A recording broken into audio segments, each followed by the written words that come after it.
Mickaël Darmon, on commence par la politique. À 48 heures de la journée de manifestation des Gilets jaunes dans tout le pays et à Paris, le pouvoir décrète la mobilisation générale. Les appels au calme se sont multipliés.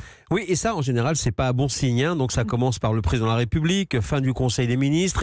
Emmanuel Macron, hier, lance un appel solennel et dramatique. Il faut préserver la République. Le président a demandé aux syndicats, au patronat, à tous les partis de lancer un appel également au calme. Le moment que nous vivons, dit-il, est celui non pas de l'opposition politique, mais celui de la République, dit Benjamin Griveaux lors du point presse. On voit bien qu'effectivement, il y a une volonté de dramatiser. On passe ensuite à l'appel opérationnel. Christophe Castaner demande aux manifestants de ne pas venir à Paris.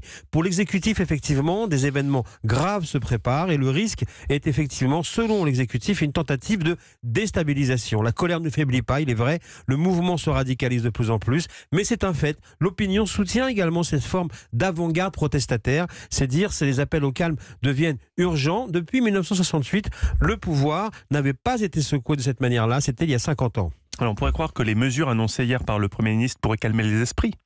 Écoutez, Édouard Philippe le répète sans arrêt, ça n'est pas une taxe qui va menacer l'union du pays. Mais alors dans ce cas, il faut savoir pourquoi avoir fait rentrer à l'époque au gouvernement un certain Nicolas Hulot qui avait posé comme condition d'augmenter la taxe carbone. Une taxe aussi, qu'il faut le savoir, à laquelle Emmanuel Macron n'a jamais vraiment beaucoup cru. Donc ça, c'est aussi un des mystères du quinquennat Macron. Quelle que soit la manière dont les prochaines journées se passent, les dirigeants de la majorité, toutes sensibilités confondues, partagent un constat loin des micros. Le quinquennat est à l'arrêt. Pour lancer les réformes importantes à venir, il va falloir trouver une nouvelle énergie, réinventer, réorganiser, réapprendre à parler aux Français, bref, être moderne. Après 18 mois de mandat, les Gilets jaunes, c'est peut-être la crise de croissance du macronisme.